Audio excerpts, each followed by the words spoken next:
Oi, gente!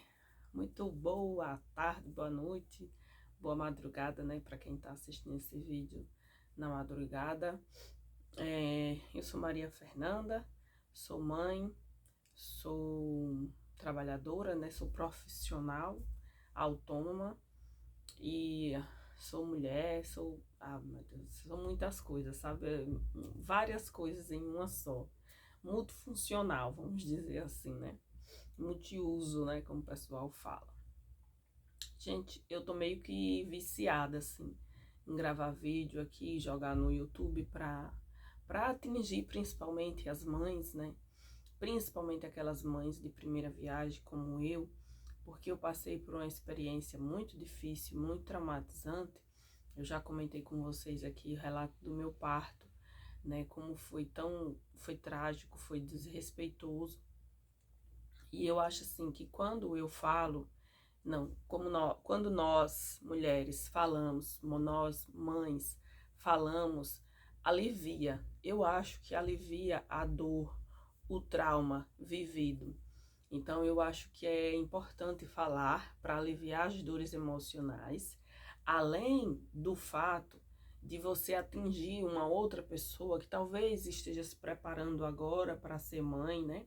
As famosas tentantes, e que talvez não tenha a expertise, né? Não tenha pensado nas coisas que eventualmente venha a viver, venha a passar, porque a maternidade é muito isso, né? Você trabalha muito no improviso.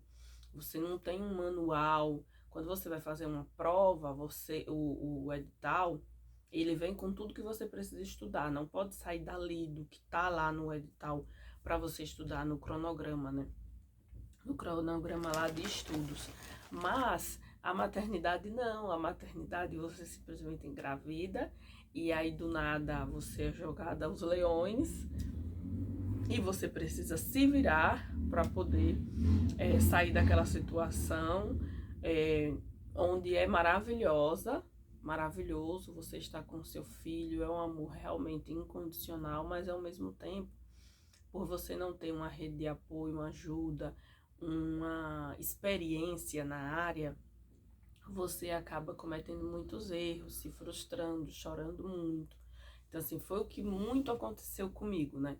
Como eu falei para vocês no último vídeo, o meu relato de parto foi bem difícil. O parto em si não, foi bem tranquilo, né? Como eu falei, eu entrei na sala de parto, melhor, eu fui internada às 7h40 e 10h25, meu filho já estava nascendo. Foi bem tranquilo. Depois dá até para rir, assim, das coisas que aconteceram. A médica mesmo ficou rindo, assim, do meus escândalos, que era ao mesmo tempo meio cômico, sabe? Meio engraçado, enfim. E agora o pós-parto foi muito difícil, né? O período que eu fiquei na maternidade foi traumatizante, porque como eu já disse também, eu não tive leite. O meu leite veio chegar, eu já estava com 5 dias de parida, né? 5 dias que o meu filho já estava aqui com a gente, nos meus braços. E, enfim, eu não fui tratada da forma que deveria, eu fui muito humilhada, como eu já mencionei para vocês também. Isso é um outro vídeo. Mas hoje eu quero conversar com vocês sobre como que ficou a rotina lá da minha casa na época que o meu filho nasceu. Quando eu cheguei em casa, né? Quando eu cheguei em casa, como foi que tudo se deu? Eu cheguei na maternidade, desculpa, eu cheguei da maternidade numa quinta-feira, lembro como se fosse hoje. Meu filho nasceu na terça, dia 17, 18, 19, acho que dia 19, eu fui dia 20, eu já estava em casa, graças a Deus. E aí, como eu não tinha leite ainda, né, não tinha uma gota de leite, não tinha nem assim como meu filho pegar meu peito pra sentir um cheirinho de alguma coisa, porque não tinha nada de leite, não saía nem espremendo assim, saía nada de leite. E aí eu de imediato já pedi ao meu esposo para ir comprar a fórmula para ele, né, que era o leite NAN, de 0 a 6 meses. E aí, enfim, já fui dando, ele já foi aceitando, pegou mamadeira de imediato, não tive dificuldade em relação a isso, né? O bichinho também já estava muito esfomeado de tanto passar fome na maternidade. E aí é que a coisa começou a ficar torta. Já estava difícil de todos os traumas que eu vinha passando, né, na maternidade. E aí quando eu cheguei em casa, outros traumas, né? Outras preocupações, outros desgastes físicos. Porque o que acontece? Eu contratei uma pessoa para ficar comigo 15 dias. Só que, burrice minha, eu não chamei essa pessoa para limpar a casa que eu estava, que era a casa da minha mãe, antes de eu chegar da maternidade. E aí o que foi que aconteceu? Eu saí na terça-feira à tarde da minha casa, né, na casa da minha mãe que eu estava, e eu só retornei na quinta-feira. Durante esses 3 dias a casa ficou fechada, porque a minha mãe, embora eu estivesse na casa da minha mãe, a minha mãe ela estava em São Paulo, ela não estava aqui comigo. E nem veio depois que, enfim, estava próximo do meu parto. Enfim, ela não veio porque ela estava fazendo tratamento lá. E o tratamento era ainda para 2 meses para frente, depois do meu parto. E aí eu disse, não, mãe, fica aí. Eu não quis incomodar, não quis chamá-la, não quis cortar, né, o tratamento dela para ela vir antes para ficar comigo. Então eu meio que fiquei sozinha, né? E aí, inicialmente, a minha prima tinha dito para mim que ia ficar comigo todo o resguardo. Pelo menos o primeiro mês. Ela falou, Fernanda, eu vou conseguir férias no meu trabalho e eu vou ficar com você o mês inteirinho. Aí eu falei, nossa, que maravilha. Uma outra cunhada minha falou que ia tentar vir ficar comigo pelo menos uns 15 dias. Eu disse, nossa, não vai faltar mãos, né? Não vai faltar ajuda, com fé em Deus e a Virgem Maria. Quando chegou perto assim, do meu parto, aí a minha cunhada já falou que não ia poder vir, porque, enfim, ela fazia comida, né, do meu cunhado e para ela ia ficar ruim, né, deixar a casa lá e vir ficar 15 dias comigo. A minha prima falou que não tinha conseguido férias no trabalho. Ela pegou as férias dela em setembro, sendo que o meu parto foi em outubro. Ela não conseguiu colocar as férias dela para outubro. Já fiquei sem ninguém, né? E aí eu falei, não, mas enfim, alguém vai. A casa da minha mãe era próxima da casa das minhas tias e dos meus tios. Minhas tias com seus filhos todos criados, né? Até já com neto e tal, tal, tal. Falei, acho que alguém vem me ajudar aqui em alguma coisa. Embora eu não tenha verbalizado isso para ninguém. Eu não cheguei assim para minha tia para falar, olha tia, será que a senhora pode ir lá me ajudar? Ah, não, eu não fiz isso, porque eu acho que família no final é para isso, né? Qual o significado de família se não for para um ajudar o outro, se não for para estar juntos? Nos bons e nos maus momentos, entende? Então eu acho que era uma coisa que eu não precisava falar, eu não precisava pedir. Eu acho que, assim, se fosse o contrário, por exemplo, minha irmã com um bebê recém-nascido, eu mesmo ia lá me oferecer, me colocar para fazer alguma coisa, para segurar o neném, para ela poder tomar um banho, para aquilo outro. Eu não ia esperar a minha irmã me pedir, entende? Então aí eu fiquei quieta na minha. Beleza, quando eu cheguei da maternidade, o que aconteceu? A casa estava toda suja, assim, muito suja mesmo, porque a minha mãe lá não tem forro, né? A casa só tem nos quartos, melhor dizendo, mas a sala e a cozinha não tem forro. E aí tava muito suja, de sujeira que caiu do telhado, muito suja mesmo. E eu vi o meu filho recém-nascido. Tô olhando pra ver se é ele que acordou. Eu vi o meu filho recém-nascido, indefeso, sabe? Naquela poeira, eu não me senti bem. Eu não me senti bem. Eu já sou uma pessoa que eu não gosto de sujeira. E assim, eu não sou a mais disposta da vida, a pessoa, sabe, limpa, que não pode ver nada sujo. Não, eu não me escravizo, não sou essa pessoa. Mas eu também não gosto de ver casa suja, eu não gosto de ver prato sujo, tem coisas que eu não gosto. Não que necessariamente eu faça obrigatoriamente tudo, no momento que tá sujando eu já tô lavando, já tô limpando e eu não paro nunca, não. Mas eu tenho um limite, sabe, de desorganização, assim, por assim dizer. E aí eu cheguei em casa, a casa tava toda suja e não tinha ninguém para limpar. porque eu tinha combinado com a menina dela vir depois que eu chegasse em casa, né? E aí eu tinha acabado de chegar e naquele momento eu cheguei à tarde, não tinha ninguém para limpar. E aí o que foi que aconteceu? Eu coloquei o meu filho no berço enquanto ele estava dormindo e eu fui limpar a casa. Juro pra vocês, eu fui limpar a casa toda cortada, sangrando bastante, recém, né, dado à luz, porque, enfim, isso tinha acontecido na terça e era quinta-feira, né, coisa de 3 dias eu tava em pé, né, me segurando nas coisas, andando bem devagarzinho para limpar a casa. Eu comecei a limpar a casa junto com meu esposo. E aí eu fui tirar a poeira enquanto ele varria a casa, e depois eu fui lavar os pratos, fazer essas coisas que não precisava andar muito, sabe? E ele me ajudando também. Depois ele foi, passou o pano na casa, tal, a gente deu uma melhorada ali. E aí no dia seguinte, graças a Deus, né, a pessoa que eu chamei para ficar comigo veio. Eu também tinha já deixado reservado o serviço de almoço. E aí eu comecei a almoçar assim, né, comprando, né, marmita. O pessoal levava certinho todos os dias lá na minha casa. E a minha amiga também começou a vir limpar a minha casa. Então, assim, tirando esse início que foi muito difícil, né, de eu ter que limpar a casa para meu filho não respirar poeira, ficou bem tranquilo ao longo dos dias seguintes, né? Foram 15 dias de um pouco de tranquilidade. Só que, como o meu filho, ele não conseguia dormir na casa da minha mãe, porque a casa da minha mãe é uma avenida, fica numa avenida, melhor dizendo. A casa da minha mãe é uma avenida, é ótimo, né? A casa da minha mãe fica em uma avenida.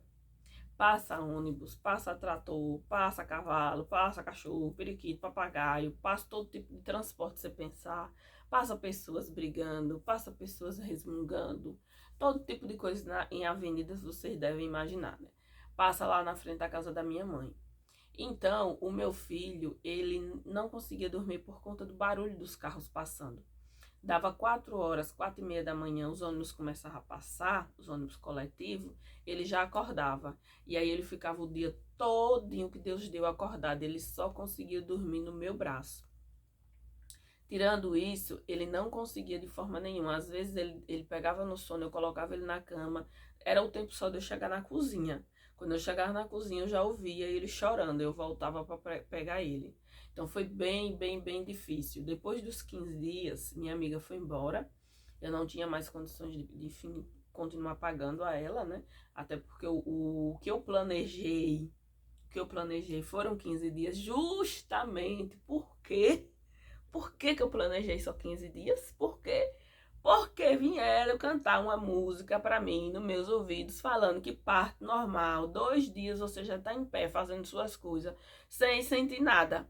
E eu acreditei nessa lenda urbana. Que ódio! Que ódio que eu sinto disso, meu Deus! Ai, Senhor, como é difícil. Meu Deus do céu, que raiva que eu sinto disso. Sério. Não é, cara, assim.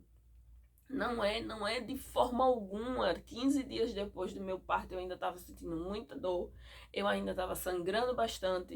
Eu estava sentindo dor em todas as minhas articulações. Eu posso pensar na ponta dos dedos, na dobra dos joelhos, em tudo. E o meu corpo todo doía. O meu corpo todo doía. A minha recuperação foi muito lenta. 6 meses depois que meu filho tinha nascido, eu ainda sentia dor nas articulações. Eu comecei a melhorar a partir do 6º, 7º mês de vida do meu filho. Eu comecei a voltar à minha revitalização. E aí vocês podem falar: ah, Fernanda, você não consumiu nenhuma vitamina pós-parto. Consumi sim. A minha médica, ela me recomendou o Femibion para pós-parto, e eu comprei aquele remédio caro de mais de R$ 120, que vem ômega 3, vem não sei o que. E ainda assim, isso não foi o suficiente para eu ter uma recuperação rápida, não foi. Então eu falei, 15 dias é o suficiente, né? Depois disso eu toco minha vida para frente, porque aí é eu e meu filho, né? Que nada, lenda urbana. Eu sentia muita dor. Eu passava, às vezes, dias inteiros sem conseguir tomar banho, porque o meu filho não conseguia dormir na casa da minha mãe. Uma outra dica, viu, que eu deixo pra vocês. Se a sua mãe te convidar para você ir para casa dela, você olhe bem se isso vai ser melhor para você. Porque o que acontece? Casa de mãe, chega todo mundo, não é isso?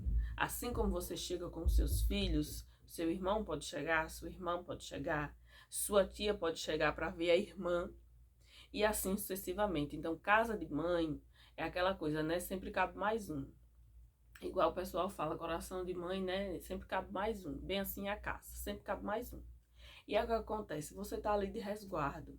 Você precisa de quê? Tranquilidade, pouquíssimo esforço, pouquíssimo estresse, pouquíssima gente conversando, papapá, barulho, zero, zero, zero, para você ter um início de pós-parto tranquilo e tranquilo também para o seu filho, porque a criança está dentro de você, não escuta barulho, não escuta nada dessas coisas, de repente sai com uma muvuca, ele vai chorar, não tem jeito, a criança vai chorar, porque está muito estranho para ele do que ele vinha vivenciando dentro do seu útero ao longo dos 9 meses. Então é lógico que ele vai chorar.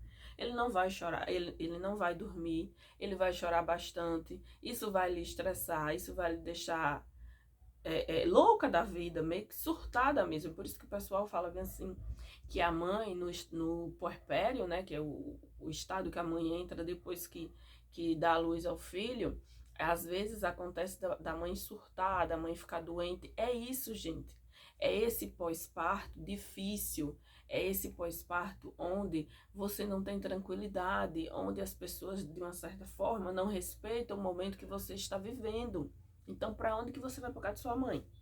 Eu não recomendo ninguém para casa de mãe nenhuma, a não ser que você tenha uma mãe que coloque freio nas coisas e diga, olha, fulano tá aqui, ela precisa de mim agora, eu vou dar atenção a ela e por enquanto as visitas estão suspensas. Agora do contrário, chame sua mãe para vir para sua casa. Você vai precisar de ajuda, chame sua mãe para vir para sua casa, porque aí é outra vibe. Hoje, se eu tivesse um filho, um segundo filho, eu jamais iria para casa da minha mãe. Jamais, porque minha mãe, ela não sabe dizer não. Entende? Então chega minha irmã lá, com a minha sobrinha de 5 anos, uma espoleta, brinca bastante, pula, não sei o que, não sei o que, não sei o que. Inclusive, quando eu estava lá, com o meu filhinho de 2 meses, que eu fiquei lá até o meu filho completar 2 meses, na casa da minha mãe, a minha sobrinha ia pra lá. Na época, acho que ela tinha o quê? Ela tinha 3 anos. Minha sobrinha ia pra lá, pulando, brincando, não sei o que, eu querendo botar meu filho pra dormir, e ela gritando, brincando, não sei o que, e eu não tinha autonomia de dizer assim, olha, fica calada, não sei o que, meu filho, eu preciso botar ele pra dormir. Não, porque eu tava na casa da avó dela. O meu filho tava na casa da avó dele. Então, do mesmo jeito que ela tinha direito de brincar e de estar lá, o meu filho também tinha. E assim sucessivamente. Do mesmo jeito que meu filho tinha direito de estar lá, ela também tinha. Como que eu ia exigir alguma coisa dela? Então é realmente uma situação complicada. Eu não recomendo ninguém ir para casa de mãe nenhuma. Então, depois de um certo tempo, a gente sem dormir, tanto eu como meu esposo, não dormia de dia, não dormia à noite, decidimos sair da casa da minha mãe, viu que era o melhor pra gente. E aí a gente começou a dividir as noites. Já que a gente não conseguia descansar juntos, dormindo tanto eu com o meu filho e o meu esposo, o que a gente passou a fazer? Meu esposo passou a dormir com o meu filho de 11 da noite até 2 da manhã. E de 2 da manhã eu assumia, né, até o outro dia. E assim a gente vem fazendo até hoje. Então foi assim que ficou a dinâmica lá na nossa casa, né? Eu quero me referir ainda quando eu estava na casa da minha mãe, mas não. Foi assim que ficou a nossa dinâmica em relação aos cuidados do meu filho. Basicamente, eu cuido do meu filho o dia inteiro. Meu esposo, ele só fica com o nosso filho para eu poder tomar um banho. Às vezes, eventualmente, ele dorme com o meu filho à tarde, mas não é uma regra. Quem dorme geralmente sou eu. E, assim, para limpar a casa, fazer um almoço, meu esposo fica. Do contrário, sou eu. E à noite, a gente faz assim. Eu fico de 11 até 2 da manhã, sozinha, sem o meu filho, livre. E aí eu posso fazer o que eu quiser, eu posso ir dormir, eu posso assistir filme, eu posso ler alguma coisa, eu posso estudar, eu posso trabalhar, eu posso fazer o que eu quiser. Então, assim, eu acho que isso foi bom pra mim, porque de uma certa forma eu consegui manter um pouco a minha sanidade mental. Toda hora eu paro pra ver se é meu filho que tá acordando, mas não, é o pessoal de cima. E de 2 horas pra frente é o meu esposo que assume. E assim a gente vem fazendo, dessa forma que tem funcionado pra gente. Eu acho até que, inclusive, eu não enlouqueci, porque eu tenho essas 3 horas livres só pra mim, pra fazer o que eu quiser, inclusive dormir sem o nosso filho, é sério. Porque eu amo, amo, amo de paixão cuidar do meu filho, eu amo dar banho nele, dar comida, dormir com ele, acordar ao lado dele, eu amo tudo isso. Mas não é só isso. Cuidar de criança, ser mãe, não é só isso. Porque você soma essa responsabilidade de cuidar de um bebê a limpar a casa, fazer almoço, cuidar de você, trabalhar, no meu caso que trabalho e estudo. Então, assim, é muita coisa, é muita responsabilidade para uma pessoa só. E eu tenho certeza, gente, que a minha sanidade mental, ela se manteve intacta, justamente porque eu passei a dividir as noites com o meu marido, porque se fosse para eu acordar e dormir ao lado do meu filho e ainda todas as outras obrigações que eu tenho para fazer inerente a qualquer dona de casa, eu teria surtado. Juro para vocês. Então é uma dica que eu dou para vocês mamães que vão, né?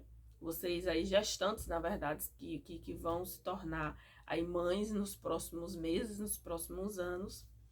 Uma dica que eu dou: divida sempre a noite com o seu esposo. Tenha pelo menos 2, 3 horas para você. Isso vai fazer uma diferença enorme no seu dia seguinte, porque você vai acordar bem mais humorada, feliz, entendeu? Descansada, porque você não ficou o tempo todo com a criança, porque isso realmente é cansativo. Você acaba ficando com a criança 24 horas, não tem descanso, não tem uma folga, não tem um dia na semana que você diz assim, ó, esse dia é só para mim.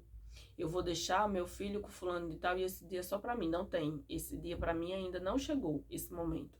Não chegou. Então é importante a gente ter pelo menos 1 horinha, 2, 3, sabe? A cada dia. E isso faz uma diferença bastante lá na frente.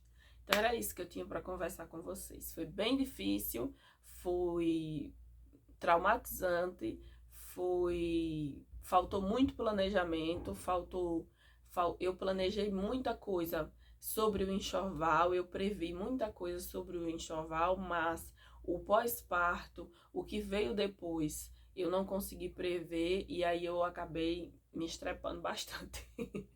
Mas enfim, né? Graças a Deus estou aqui para contar a história.